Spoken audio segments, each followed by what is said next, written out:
Então nós vamos ler agora o Bhagavad Gita, que é uma escritura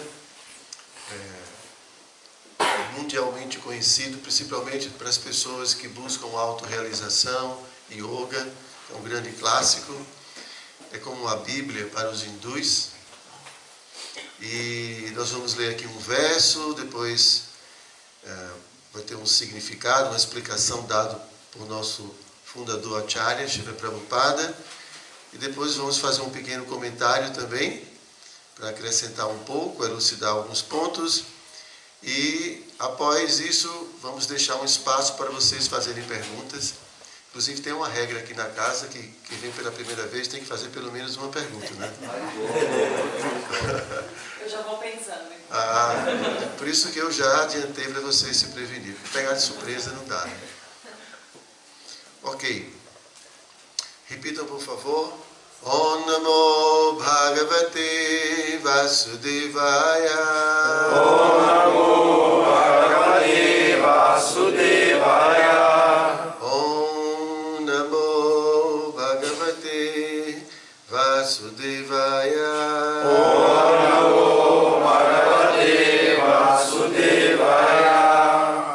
Om Namo Bhagavate Vasudevaya. Om Namo Bhagavate Vasudevaya. Então vamos ler hoje o Bhagavad Gita, como ele é, capítulo 13, verso número 35. O capítulo é intitulado A Natureza, o Desfrutador e a Consciência.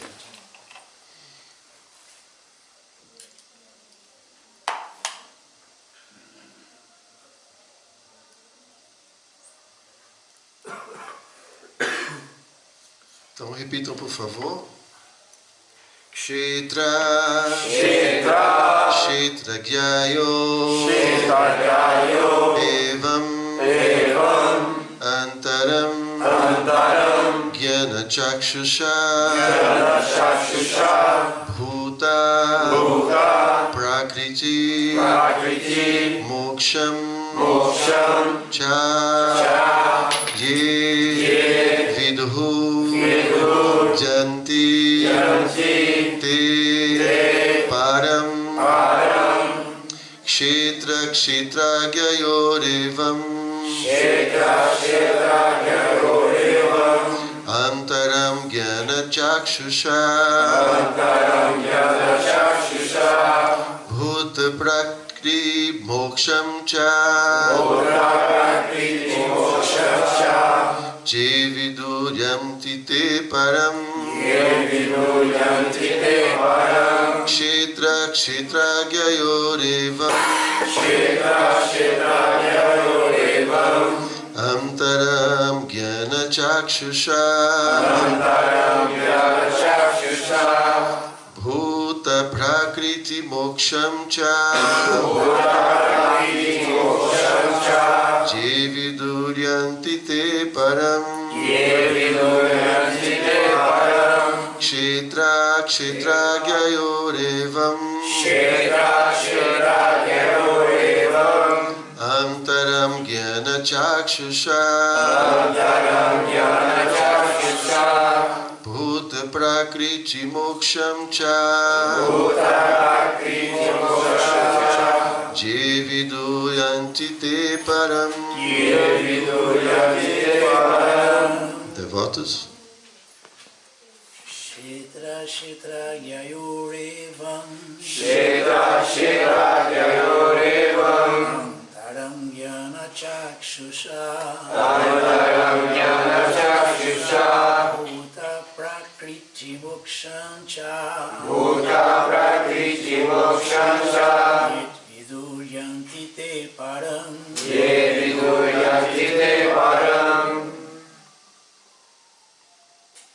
Kshetra Kshetragyayorevam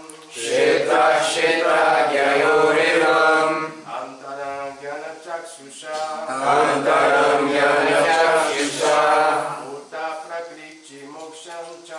Bhuta Prakriti Moksham Cha Ye Viduryanti Te Param.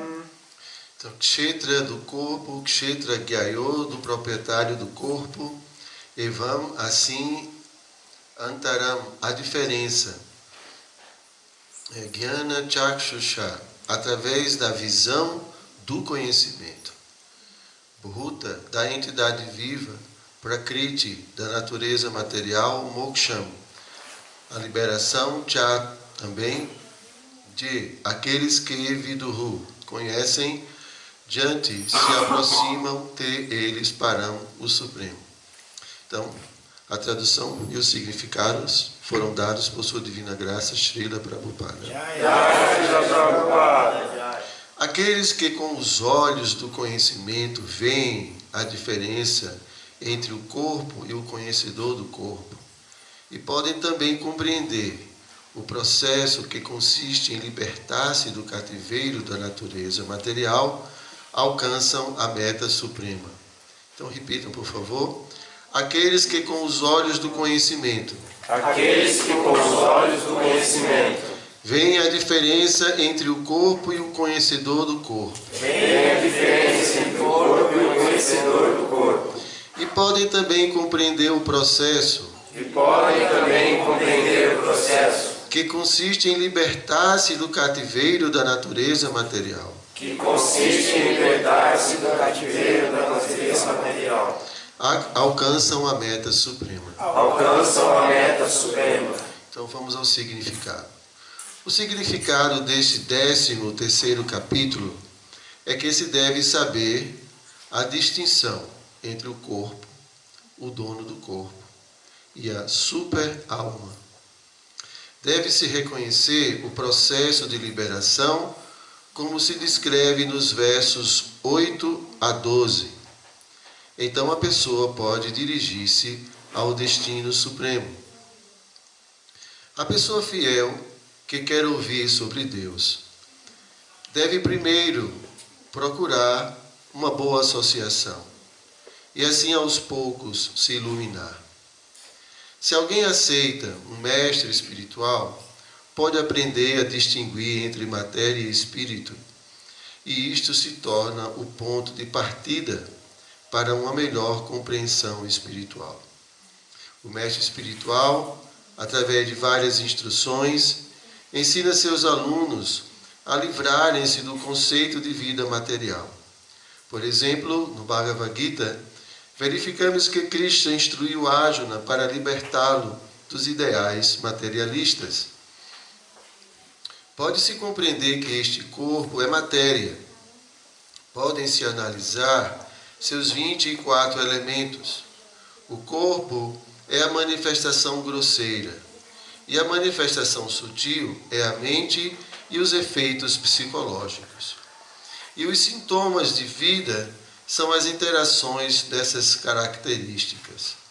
Mas acima de tudo isso, está a alma e também a super-alma. A alma e a super-alma são dois seres diferentes. Este mundo material funciona em consequência à união da alma com os 24 elementos materiais. Aquele que pode ver a continuação de toda a manifestação, aquele que pode ver a constituição de toda a manifestação material como uma combinação da alma com os elementos materiais, e que também pode ver a posição da alma suprema, qualifica-se a transferir-se para o mundo espiritual. Tais coisas prestam-se à contemplação e à percepção, e com a ajuda do mestre espiritual deve-se ter uma completa compreensão deste capítulo.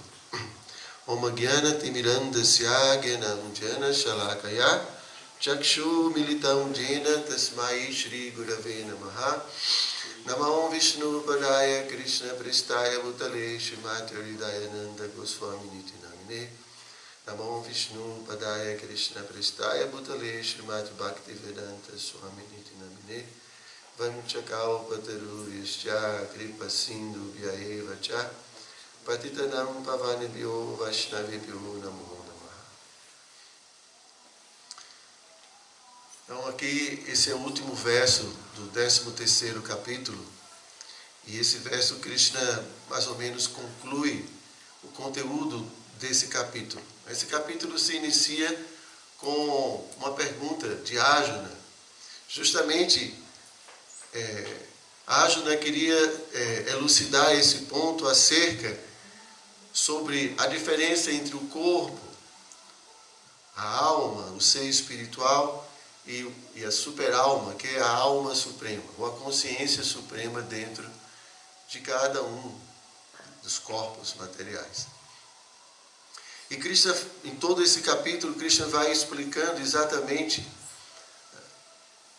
como distinguir essa alma, como entender o que é o corpo, essa superalma. E Krishna explica que isso, conhecer tudo isso, é de fato ter conhecimento. Então Krishna diz que ter conhecimento é saber a distinção entre a alma e o corpo, e também conhecer a alma suprema. Claro, Krishna explica tudo isso porque o objetivo dessa vida é a autorrealização, ou, em outras palavras, nos qualificar para podermos residir na dimensão espiritual, ou voltar à nossa condição natural. Apesar da importância do conhecimento material, conhecermos a matéria, esse conhecimento ele é muito limitado. Krishna explica, na verdade, no Sri Ishopanishad, está declarado que nós precisamos conhecer a matéria e que precisamos também conhecer o espírito para sairmos da condição material. E conhecer a matéria significa conhecer os seus limites.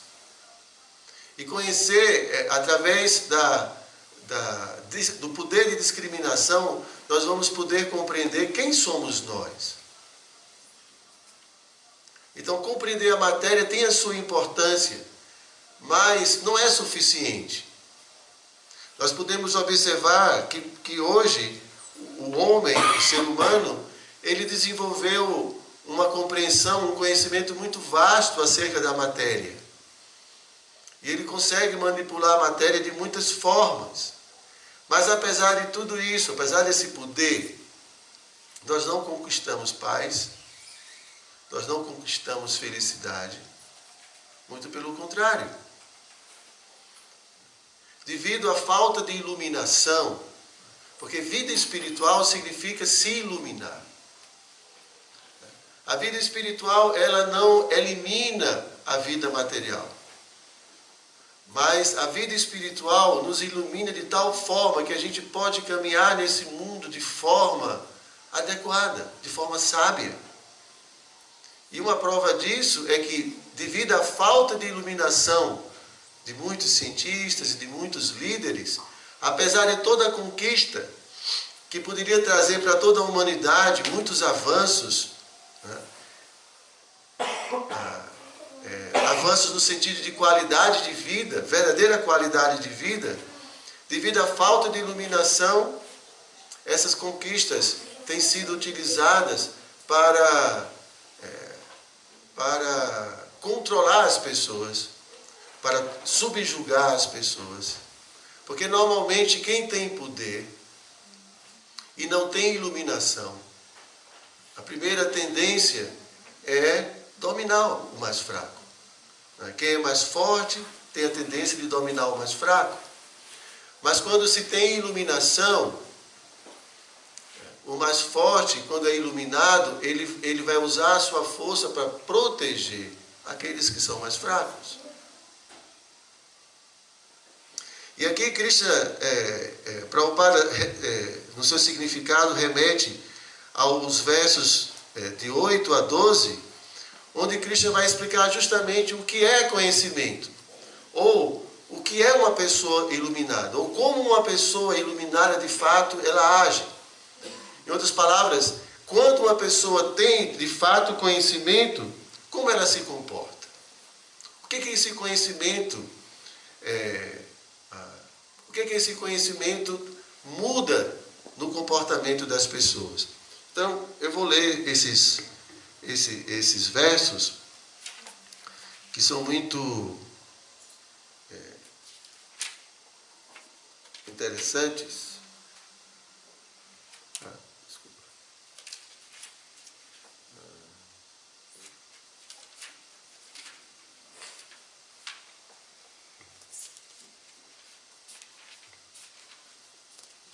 Então vamos lá.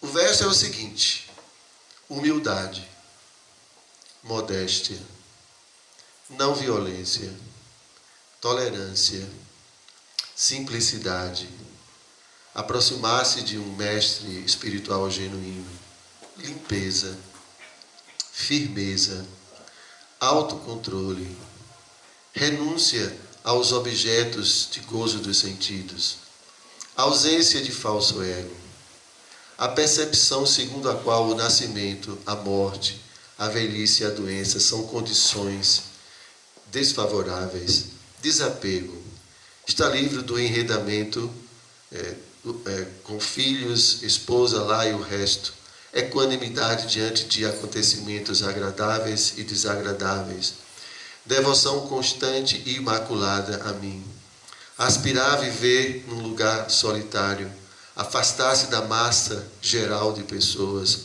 aceitar a importância da autorrealização e empreender uma busca filosófica da verdade absoluta.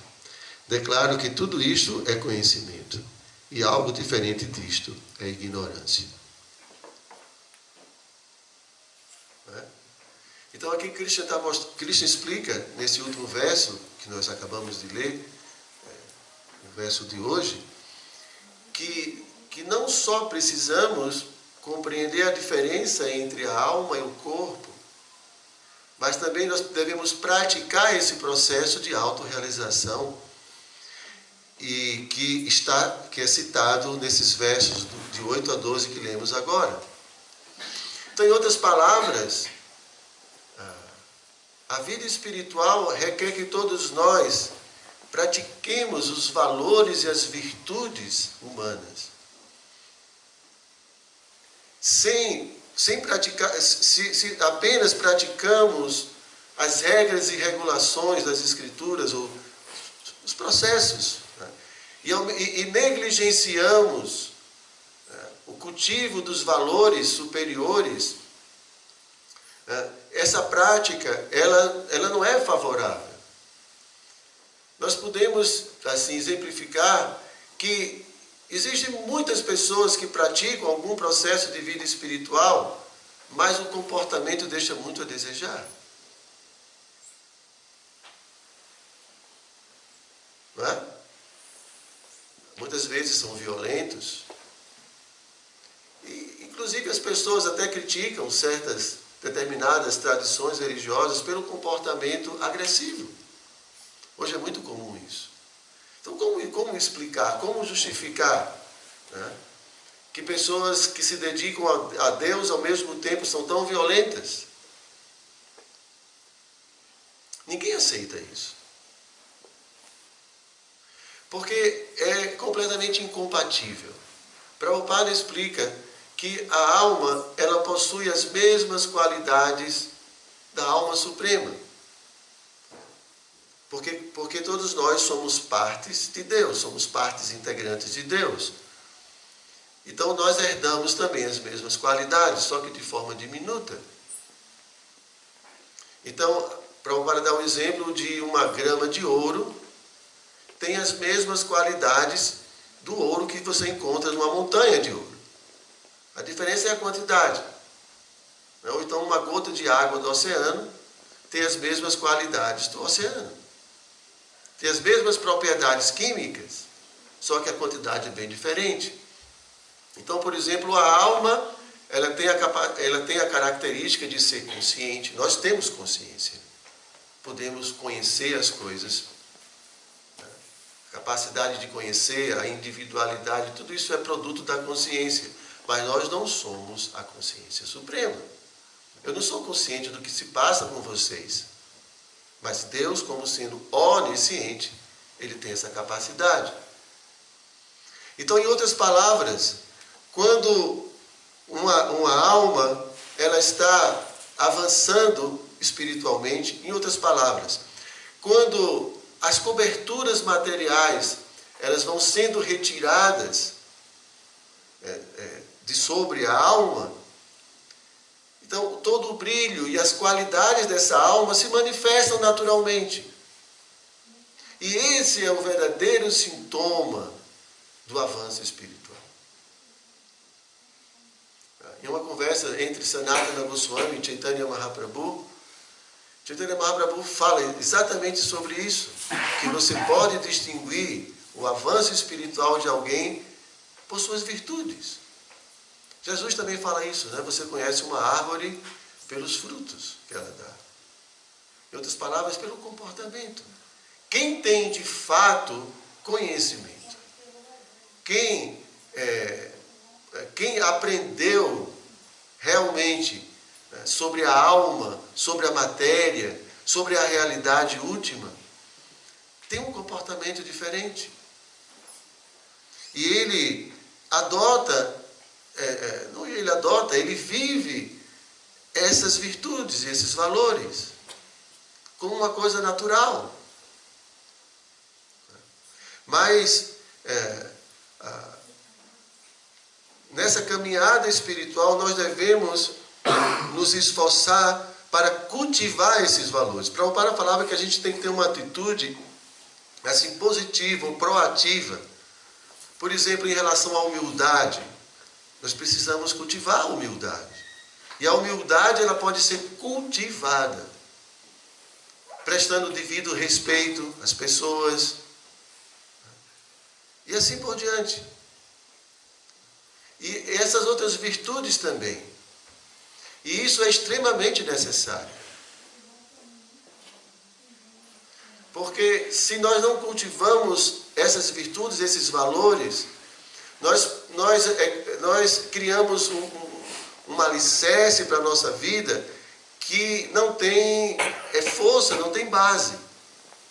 Nós não podemos agir de forma incompatível com o objetivo que nós almejamos.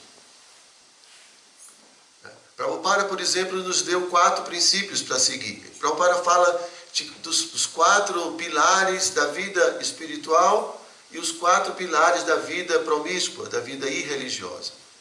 Então, quando Prabhupada fala, por exemplo, que nós devemos seguir 4 princípios, em outras palavras, ele quer dizer que nós devemos cultivar os valores.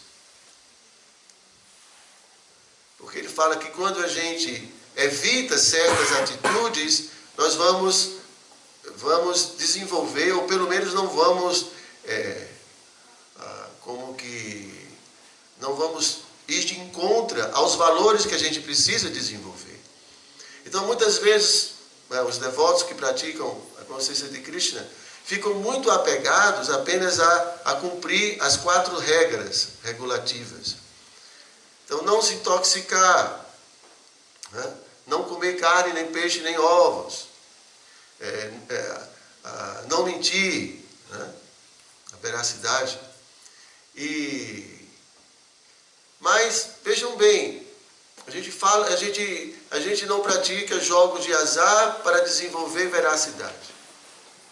Aí eu pergunto, será que essa regra, né, da veracidade se restringe unicamente a não praticar jogos de azar? Então eu posso mentir? Então, se eu estou mentindo, será que eu não estou quebrando um princípio? Será que quebrar princípio é simplesmente não praticar jogos de azar? Porque eu não prometo, por exemplo, eu não vou mentir, eu não vou enganar, não faz parte das 4 regras. Não é? Aí eu posso ficar muito à vontade e eu não estou quebrando a regra. Não é assim.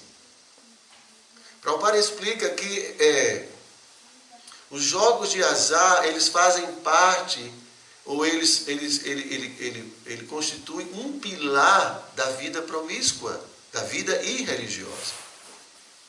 Porque o jogo de azar envolve muitas coisas. Envolve enganação, envolve crime, né? envolve muitas coisas. Todo mundo sabe que jogo de azar é algo muito prejudicial e que por trás do jogo de azar existe muita escuridão. Então nós não podemos nos apegar unicamente a essa regra de não praticar jogos de azar. O princípio é, eu tenho que ser veraz. E ser veraz é muita coisa. Ser veraz consigo mesmo.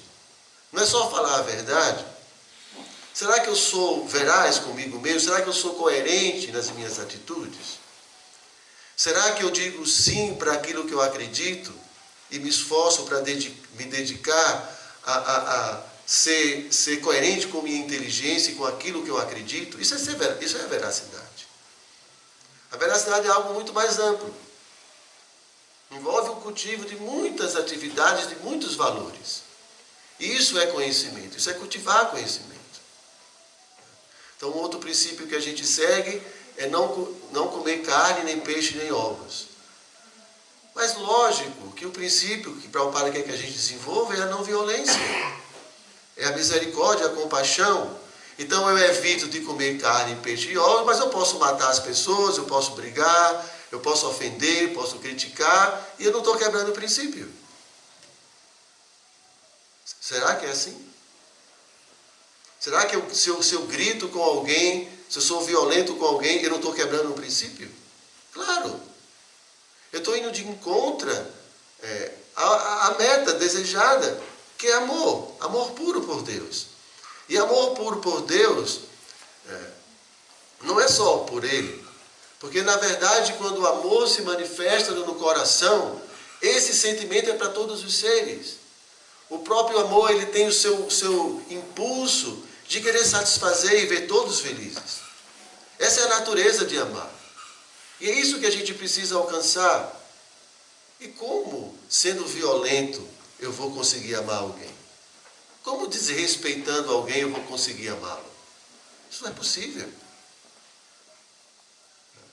E aí a gente tem também um outro princípio, que é a não prática de sexo ilícito.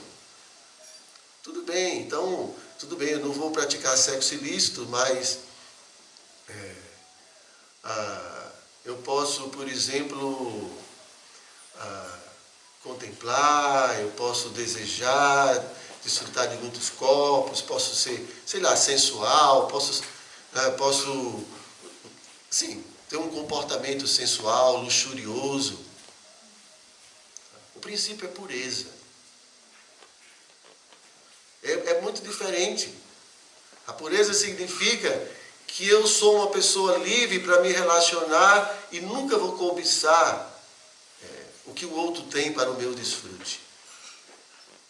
Como eu posso amar alguém quando ao mesmo tempo eu estou desejando, eu estou cobiçando alguma coisa que essa pessoa tem para mim? Não é possível. Então, a pureza é a base do amor, que é a atitude desprovida de qualquer interesse pessoal, egoísta. Então, quando a gente pensa em pureza, a gente vai ver que não basta só evitar o sexo ilícito.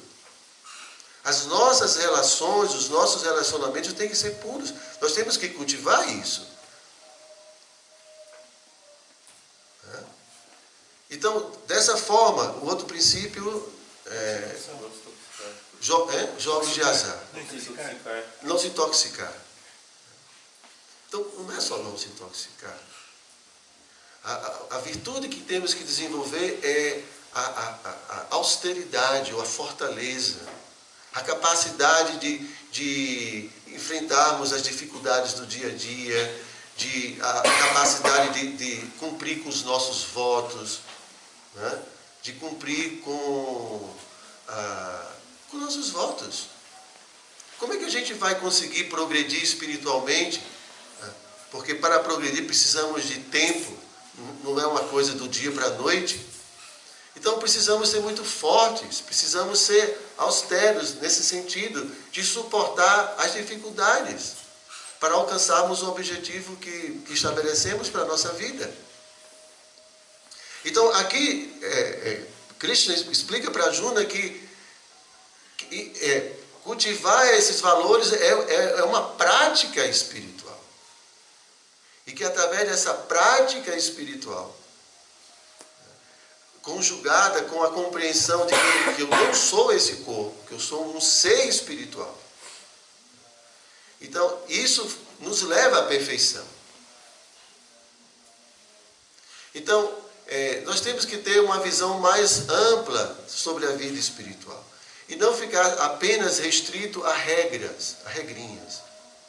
Porque quando não existe cultura, quando não existe conhecimento, nós ficamos muito presos numa caixinha e não conseguimos fazer nada fora dessa caixinha.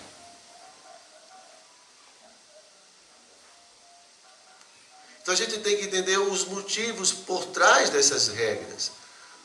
Porque o objetivo não é seguir regra. O objetivo é liberdade.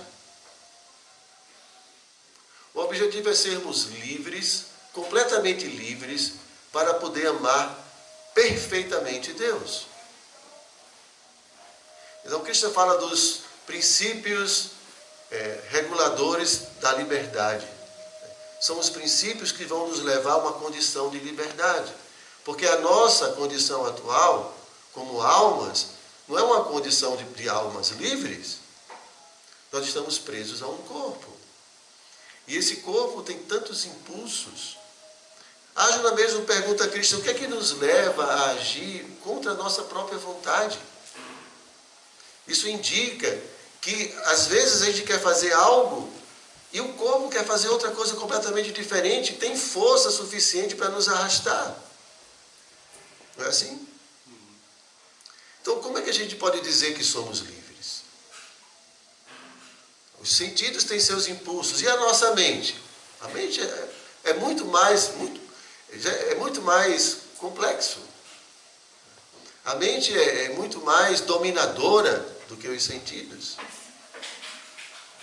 A mente tem produz pensamentos, produz desejos, e nós somos vítimas de tudo isso.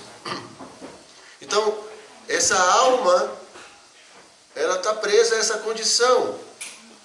E assim o nosso amor, ou o nosso serviço a Deus, ele se torna assim como que impedido. A gente chama de mesclado, né? O nosso serviço é mesclado com outros sentimentos. Por exemplo, a gente às vezes quer servir alguém, ou a gente serve alguém, mas ao mesmo tempo a gente quer alguma coisa em troca disso. É muito comum, não é? Então, esse tipo de atitude não é pura. E a gente se torna vítima dessas que chama de anartas, ou das impurezas que residem em nossa psique, em nosso coração. Cristo explica que o verdadeiro inimigo é essa luxúria, a ira, que nasce do contato com esse mundo, essa paixão do mundo. Por que o maior inimigo da alma? Porque justamente impede que a alma ela seja livre. Livre para amar, livre para viver. É tudo o que nós ansiamos. Então, para isso, existe um processo. E esse processo tem como objetivo fazer com que a alma se torne plenamente consciente de si, plenamente consciente de Deus, plenamente consciente do que é essa matéria, e comece e se torne o protagonista.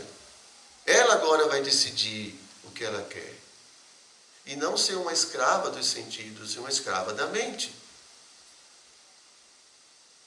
Então isso é verdadeira liberdade.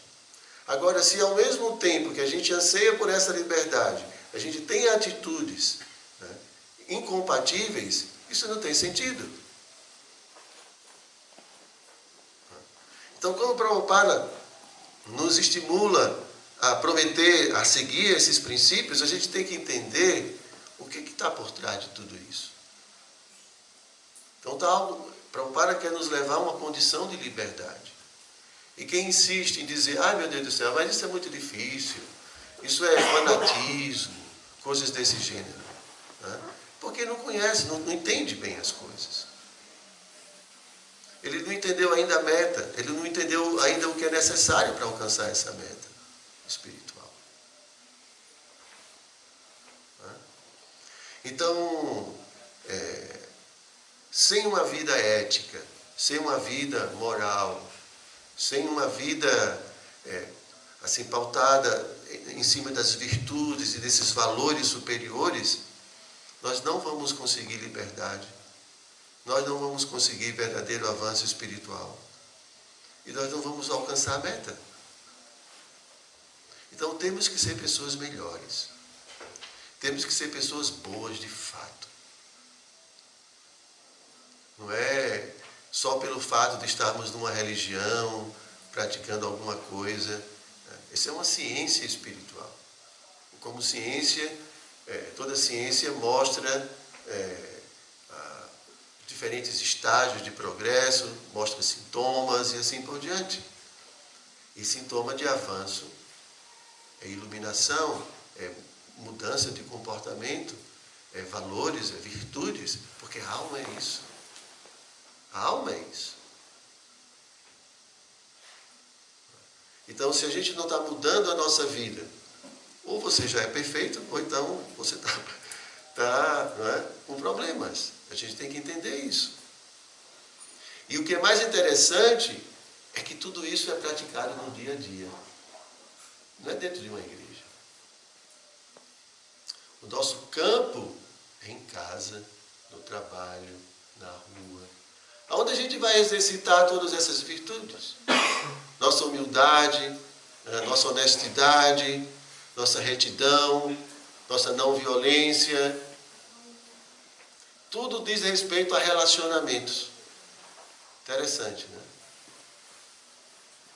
E isso é no nosso dia a dia. Não é só no templo, diante da deidade, daquele show, pula, aquela coisa toda, né?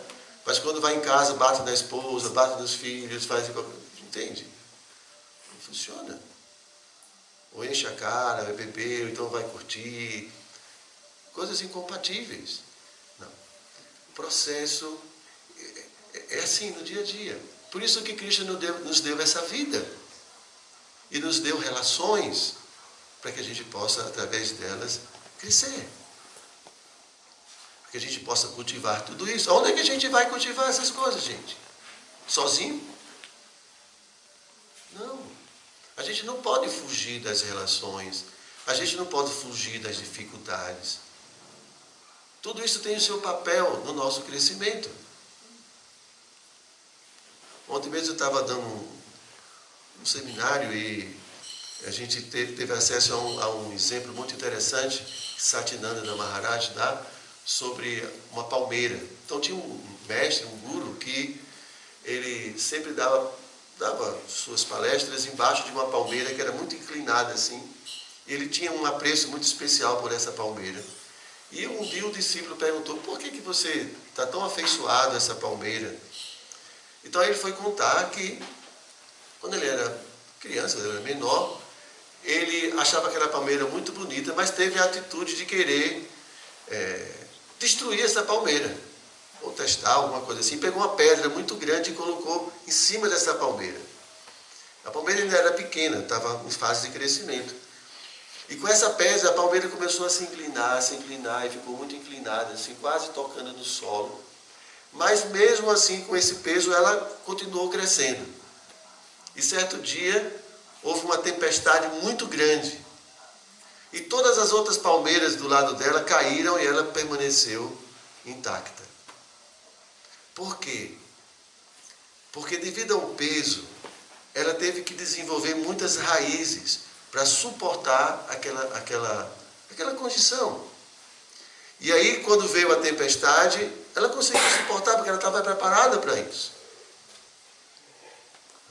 Então, as dificuldades da vida, os problemas e tudo, existem e têm um objetivo. É fazer-nos pessoas fortes, pessoas melhores. Então, aquelas pessoas que querem fugir, e é muito comum hoje. Né? Hoje as pessoas já não, principalmente a juventude, né, não tolera mais sofrer. Ele não quer passar por nenhuma austeridade, nenhuma dificuldade assim. A primeira dificuldade que tem, a primeira desilusão, se matam. O suicídio hoje é uma coisa muito comum. Porque as pessoas não toleram mais. A regra é ser feliz. Você não pode sofrer. Porque se você está sofrendo, você é um fracassado. Alguma coisa assim. Então, o sofrimento é uma coisa vista de forma muito negativa. Claro que ninguém quer sofrer. Mas as coisas vêm para a gente. E você tem que saber como enfrentar tudo isso. E quando você passa de forma adequada, você cresce. E quando vier o mesmo problema, você tira de letra, porque você já aprendeu como fazer. Então, a vida humana é uma oportunidade para a gente crescer. É uma oportunidade para a gente desenvolver todos esses valores que aqui Cristo está falando. Esse é o campo da nossa prática, é na nossa vida. Com o nosso esposo, com nossa esposa, com nossos filhos, no trabalho, em todo canto. É aí onde a gente vai praticar a verdadeira consciência de Krishna. É aí onde a gente vai praticar a verdadeira meditação. Porque se eu esqueço Krishna nessas situações, se eu esqueço o conhecimento, né, significa que eu não estou bem ainda situado na transcendência, não estou situado em conhecimento transcendental. Então, é aí. A vida é o nosso campo de trabalho. É onde a gente vai mostrar realmente o quanto nós estamos avançando ou não. O quanto a minha meditação é inabalável, é completamente estável. Krishna fala isso constantemente no Bhagavad Gita. A característica de um verdadeiro transcendentalista é que ele é impassível. Diante do sofrimento, diante da felicidade, diante das dualidades do mundo, ele não se perturba. A mente dele não se agita. Em outras palavras, ele continua fixo, né? Ele continua fixo em sua meditação, em sua conexão com Deus. E assim a vida dele é um constante serviço, ininterrupto. Porque ele não permite que as dualidades do mundo atrapalhem essa relação. Mas essa fortaleza, essa capacidade, ela vem com a própria prática, com a vida. E a gente vê a vida dos santos, para ninguém foi fácil. Eu não vi nenhum santo que não tenha passado por dificuldade. Todos eles, seja o santo cristão, os santos Vaishnavas. É assim, Prabhupada mesmo passou por tantas dificuldades. A gente pode até questionar, mas um devoto puro, por que Krishna não deu logo tudo para ele? Por que Krishna não nos dá? Poxa, a gente está aqui, nesse lugar, não é? E fazendo o que ele quer. Por que ele não dá logo dinheiro, não dá pessoas, não manda todo mundo para cá? Não, Krishna quer outra coisa. Ele quer ver o quanto a gente é sincero, o quanto a gente é puro. Ele quer ver o desenvolvimento, como todo pai. O pai quer ver o filho crescer. Ele quer ver o filho desenvolver virtudes, qualidades. Ele não vai simplesmente dar tudo de graça. Tem pai que faz isso, né? Mas estraga o filho completamente. Mas Krishna não. Krishna é um professor e tanto. É um personal trainer assim e tanto, né? Imagina um personal trainer que dá para você só uma caneta para você fazer exercício. Um lápis. Você lá com um lápis. Ótimo, você não é muito legal. Mas o que você vai conseguir desenvolver de músculos? Nada. Você tem que pegar mais peso. E quanto mais peso, você vai ficando cada vez mais musculoso, mais forte. É assim. Tudo muito fácil, a gente não cresce. Então, Krishna não está preocupado com prédios. Krishna está preocupado com o nosso crescimento, porque Ele quer que a gente volte para casa. Ele está nos esperando. Mas para isso, a gente precisa ter qualificação, porque não tem sentido a gente assim, achar que Krishna vai fazer tudo por nós. Não. Você tem livre-arbítrio, e você tem que tomar suas decisões, e você tem que desejar isso, e tem que mostrar que é isso que você quer. E para isso você vai passar por todos os obstáculos e manter a sua determinação. É isso que Krishna quer ver da gente. Esse movimento pode acabar, como já acabou em algum tempo atrás. E ele pode ser revivido e assim por diante. Mas O mais importante de tudo são as pessoas, são as almas. Não são as estruturas, os prédios, essas coisas. O mais importante são as almas. Krishna manifesta esse mundo material para todos nós, almas espirituais, para a gente poder evoluir. E ele manifesta as escrituras, e ele manda seus devotos puros, tudo com o único objetivo de cuidar de cada um de nós. Essa é a importância. Qualquer estrutura é simplesmente para favorecer o crescimento das pessoas, dessas almas. Mas não é suficiente. Então, nós, como Krishna fala para Arjuna, é o seguinte, eu vou dar todo o conhecimento para você. E Krishna explica Karma Yoga, Krishna explica Jnana Yoga, explica Dhyana Yoga, explica Bhakti Yoga.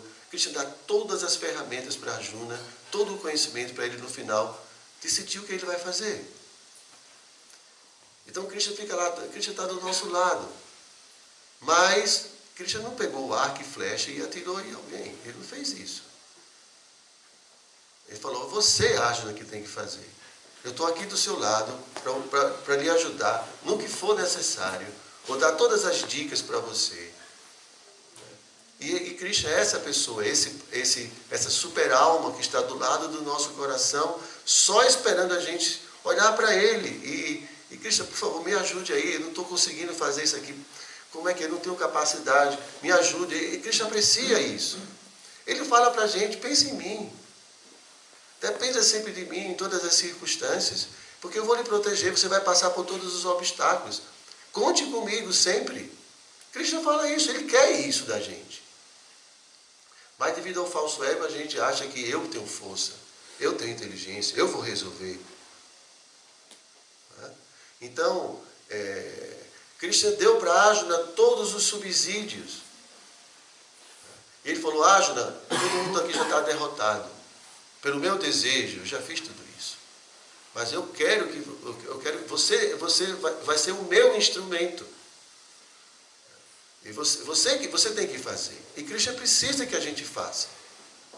Que a gente se torne um instrumento dele. Mas isso depende da nossa vontade. Krishna não vai nos obrigar a fazer. Não é? Então, essa é a vida. Nós precisamos absorver esse conhecimento, aprender tudo isso, tomar a nossa própria decisão e ir à luta. É difícil. Não é fácil. Mas é isso, a gente não tem alternativa. O tempo está passando e o tempo não espera. A gente tem que ir à luta. E não é... A gente tem que ver os resultados. Você pode cantar Hare Krishna por milhares de vidas e continuar preso nesse mundo. Como eu estou cantando os santos nomes? Como está a minha prática espiritual?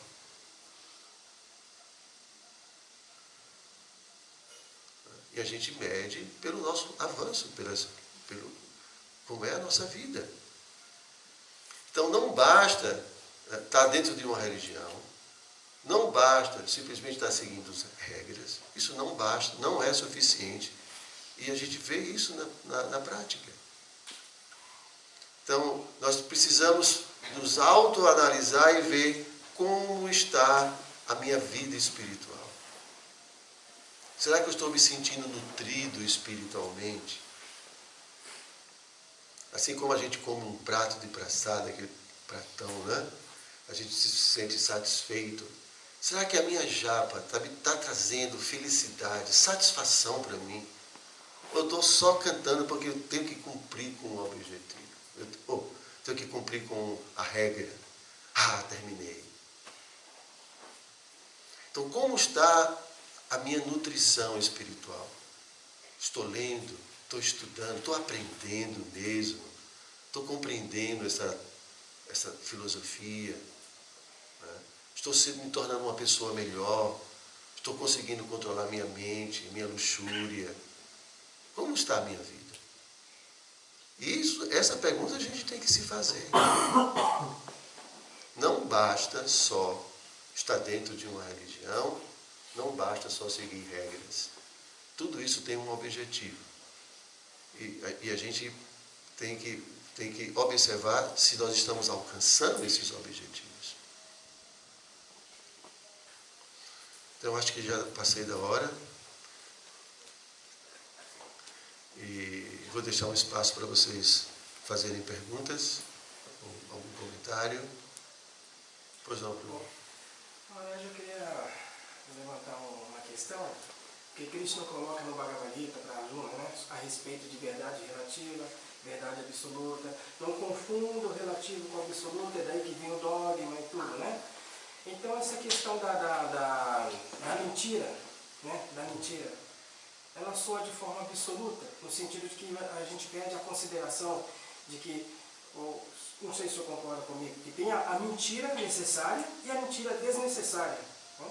Aliás, até Buda utilizou isso também com o propósito de restabelecer a religião, embora o budismo é uma mentira, mas ele é uma religião, é um conflito. Né? Ele é ateísta, mas religião, princípios e regras. Né? Então, o senhor considera isso, que a mentira em si tem o seu lado necessário também. Né? Esse é um tema da moral, né? Tem uma história interessante que uma vez um sábio estava meditando e passou um grupo de pessoas correndo na frente desse sábio e se escondeu atrás de umas árvores, uma coisa assim, e atrás vinha um ladrão com uma faca querendo pegar as pessoas, né? E aí ele perguntou ao sábio: você viu algumas pessoas passando por aqui? O sábio disse: eu vi, eles estão ali atrás. Entende? Então, assim, existe uma discussão em relação a se os fins justificam os meios. Né? Porque nesse caso, por exemplo, foi moral ou foi imoral ele falar a verdade ou falar a mentira?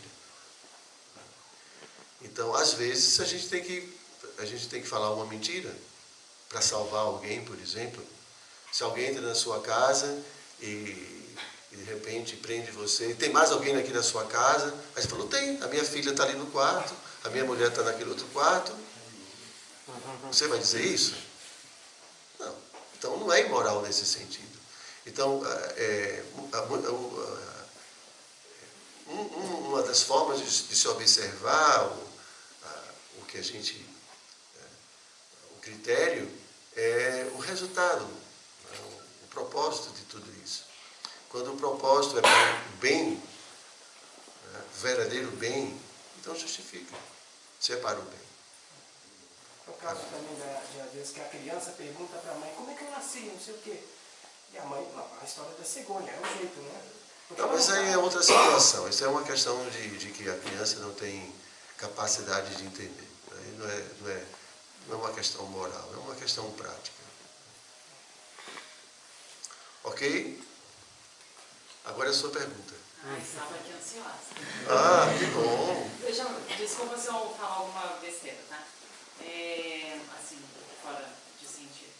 Eu entendi que tem várias características, várias virtudes, né? Uma pessoa que seria devota a Krishna. É isso, né? Continue. E aí tem algumas coisas, algumas características que já é inata, assim, a pessoa. Por exemplo, uma pessoa mais nervosinha, a outra... Sim. Né? E eu entendi que a pessoa sendo devota, essa calma, essa tranquilidade, essas virtudes aconteceriam naturalmente. Ou a pessoa precisaria... Ai, tem que ficar quieta agora. Ai, tem que controlar agora. Isso, Ai, claro. constantemente. Claro. Veja bem, então vamos lá. Você é uma alma. Você é uma alma dentro desse corpo. Então você não é esse corpo, nem as características desse corpo. Também você não é a mente.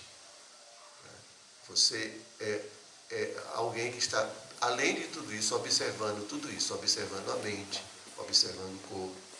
Então o corpo da gente nasce com certas características, certas tendências. Tem gente que é magro, tem gente que é alto, gordo, né? Gosta disso, gosta daquilo, tem habilidades, mas isso não é da alma, isso é do corpo. É como um carro. Você tem um carro que anda a 200 km, tem um carro que só anda a 60 km. Essas características são do carro. O motorista entra dentro do carro e ele vai ficar limitado a as características do carro. Se o carro consegue voar, ele pode voar. Se não voa, ele vai ficar no chão mesmo. Não é? Então você entrou dentro desse corpo aí, você está agora. E esse corpo, ele desenvolve, o próprio desenvolvimento dele, né, a formação desse corpo, a gente adquire também muitas coisas desse mundo, muitas tendências também desse mundo. É a cultura, a formação da gente, né? Você tem um corpinho de criança, e aí dão um nome para você, e você começa a crescer, começa a experimentar as coisas, porque é um processo natural de você conhecer o ambiente que você está. Então a criança coloca as coisas na boca. Então você vai começando a descobrir o mundo, e nesse processo você vai criando apego a algumas coisas, vai criando aversão a outras coisas. Não gosto de pimentão, né? O menino, né, separa o pimentão assim do prato, eu gosto de... Então você começa a criar assim, critérios de gosto e que não gosto, que na verdade é simplesmente experiência sensorial. E a alma está apenas assistindo todas essas coisas. Quando você cresce um pouco e você desenvolve maturidade e compreensão, então você fala, poxa, peraí, não é bem assim, não é porque meu corpo quer que eu vou fazer o que ele quer. De repente o seu desejo é dar um soco na cara do seu patrão, mas você não vai fazer isso. De repente você queria ir para a praia, mas tem que trabalhar. Você vai dizer não, não vai? Você aprende a dizer não. Então, as pessoas falam muito hoje que a gente não pode privar dos desejos, e que a gente tem que liberar tudo mesmo, né? Aí libera sexo, libera essa coisa toda, né? Que a gente... Existe esse discurso, né? Que você não pode se reprimir, não pode reprimir seus sentidos. Mas isso é uma loucura. A mente não tem limite. Não existe limite para a mente. Tem pessoas que têm uma certa, como eu posso dizer, uma certa educação, um certo critério, mas tem outras que, por exemplo, que acham que pedofilia é uma coisa normal. Entende? Que a criança tem direito a sexo. E que eu posso ter sexo com meu pai, com minha mãe, com meus irmãos. Não existe isso. Existem muitas filosofias que estão hoje que falam sobre isso. Que isso é tabu. Isso foi uma coisa criada pela sociedade. E que vamos liberar essas coisas, porque são apenas tabus. Então, se você for ver, não existe limite. Porque cada mente tem a sua viagem. De repente eu não gosto de você, eu vou matar você. Qual é o problema? Porque matar é um tabu. Você é apenas um corpo. É apenas um fenômeno químico. Eu matar você é um fenômeno químico, um fenômeno físico. Isso não existe questão de bom, de mal. Tudo isso é criação. Entende? Então, a verdade é bem diferente disso. Que a gente precisa ter critérios para... E tem coisas que a gente faz que traz de fato felicidade para a gente, satisfação permanente. E tem outras coisas que pode ser uma felicidade circunstancial e depois tem consequências muito negativas. Isso é a realidade. Então, você é um ser espiritual. E você tem agora que começar a se descobrir. É o que a gente chama de autorrealização. E começar a entender aonde você está dentro desse corpo. O que é esse corpo? Né? Quais foram as frustrações que eu tive na vida, os traumas que estão influenciando o meu comportamento. Entende o que a gente chama de ego falso. E tudo isso são ingredientes que fazem parte do nosso dia a dia, das nossas reações, dos nossos desejos. Então, é assim, um carro você tem que aprender a controlar. Por exemplo, numa curva, qual é a tendência do carro? É ir reto, não é? E você tem que pegar o carro e fazer isso. Você tem que controlar, porque senão você vai... Tá? Então, o corpo é apenas um veículo, você não é isso. Bom, é difícil a gente, talvez racionalmente, a gente... Né? Mas Daqui a pouco você vai sair, vai começar, aí vai no, sei lá, no banheiro, aí se olha no espelho, ai meu cabelo. Mas de quem é o cabelo? Estou com fome, hora da praçada. Mas quem é que está com fome? Tudo são coisas relacionadas com o corpo. A própria interação nesse mundo proporciona um certo condicionamento, uma ilusão de achar que somos o corpo. E tudo que o corpo faz, a gente pensa que sou eu que estou fazendo. Quando, na verdade, a alma não faz nada. É o corpo que está agindo, interagindo com o meio. Cristo explica isso no Bhagavad Gita. Uma alma autorrealizada, ela percebe claramente tudo isso. Tá? Então, a vida espiritual é uma coisa, no sentido muito simples, extremamente simples. A gente pode dizer que um motorista que está apegado ao carro, ou acha que é um carro, ele vai dizer que essa pessoa está louca. A pessoa sai do carro falando, eu sou um Fusca, sei lá, os carros de hoje, não sei mais. Eu sou isso, eu sou aquilo, está louco. A mesma coisa, a gente está dentro de um corpo e acha, eu sou Maria, sou José, sou homem, sou mulher, sou brasileiro. Tudo isso é loucura. E a gente tem que destruir, acabar com essa loucura. E quando a gente vai destruindo gradativamente esses conceitos falsos, a alma vai se manifestando como ela é. Isso é um processo gradual. Até chega ao ponto de você não ter mais nenhuma identificação com o corpo. E aí não tem mais desejos materiais. E Cristo explica uma coisa também muito interessante. Esse processo traz tanta felicidade para a gente, mas é uma satisfação interior. Que ele fala, na verdade, que o grande segredo de nos mantermos na vida espiritual e progredindo é a felicidade que a gente sente na prática, no próprio processo. Porque Cristo explica que você, por alguma proibição, você evita fazer alguma coisa. O médico diz, olha, você não pode mais comer macarrão. Mas você é apaixonado por macarrão. Você vai parar de comer macarrão. Né? Mas o gosto por macarronada está lá com você. Na primeira oportunidade você vai comer macarrão. Mas a vida espiritual verdadeira, quando a gente começa a agir corretamente, quando a gente começa a fazer aquilo que deve ser feito, naturalmente, essa atitude já traz felicidade para você. Quando a gente segue o Dharma, o próprio Dharma traz felicidade para a gente. E essa felicidade vai nos manter no caminho e vai nos estimular a querer mais. Então, não é que simplesmente a gente vai deixar de fazer tudo que a gente gosta, por exemplo, mesmo que seja inadequado, e a gente vai ficar sem nenhum prazer. Muito pelo contrário. Eu não estaria aqui com entusiasmo falando para vocês todas essas coisas se não existisse felicidade. Primeiro eu estaria muito triste, né? Não sei, faça isso. Não. É muita felicidade. E é a verdadeira felicidade que vai te trazer liberdade. E não é essa felicidade que depende de você ter as coisas para poder explorá-las. Entende? Para me sentir o sabor do sorvete, eu tenho que explorar o sorvete. E aí, para mim, assim, a gente começa a explorar tudo, as pessoas. As pessoas se tornam coisas, objetos para a gente explorar. E isso é completamente antagônico a quem quer amar. Essa natureza da exploração. Né? Deu para entender? Então, o devoto não é que ele desenvolve automaticamente. Né? Claro que Deus nos ajuda, Deus ilumina, mas a gente tem que fazer o nosso esforço, a prática. Né? Então, o Prabhupada fala, a gente segue 4 princípios. Um é não intoxicação, né? A gente já falou aqui. Então, pode ser que você goste de se intoxicar, mas você vai ter que parar com isso, você vai ter que tomar uma decisão.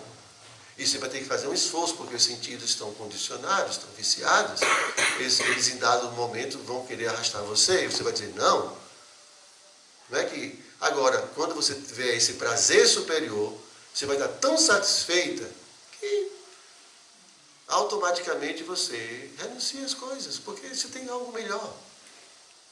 Por que você vai ficar mantendo uma coisa que é inferior? Entende? Mas é necessário esse esforço.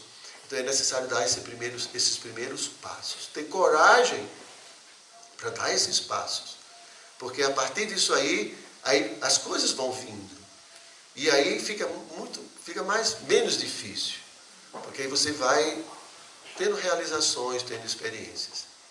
Tá bom? Consegui responder?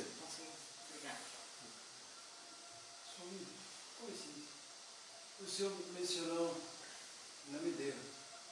A minha questão é a seguinte: o senhor mencionou a limpeza, a austeridade, a misericórdia e a veracidade. Eu posso deduzir em termos lógicos que essas 4 qualificações transcendentais seriam praticamente os 4 pilares da Vishuddha-sattva. Seria isso que... A Vishuddha-sattva já é uma natureza, porque, na verdade, essas virtudes, elas são sáttvicas. E quando a gente utiliza essas virtudes do serviço a Deus, de forma consciente, então, essa sua atitude é considerada completamente transcendental e espiritual. Então, se torna... Porque o que é que acontece? Bom, isso é um assunto um pouco técnico. Mas nesse mundo, a gente não encontra esses princípios básicos, sattva, raja, tama, de forma pura. Então mesmo o sattva está mesclada com paixão e com ignorância. Mas quando a gente começa a utilizar tudo que está em sattva no serviço a Deus, então a natureza de paixão e de ignorância desaparecem e você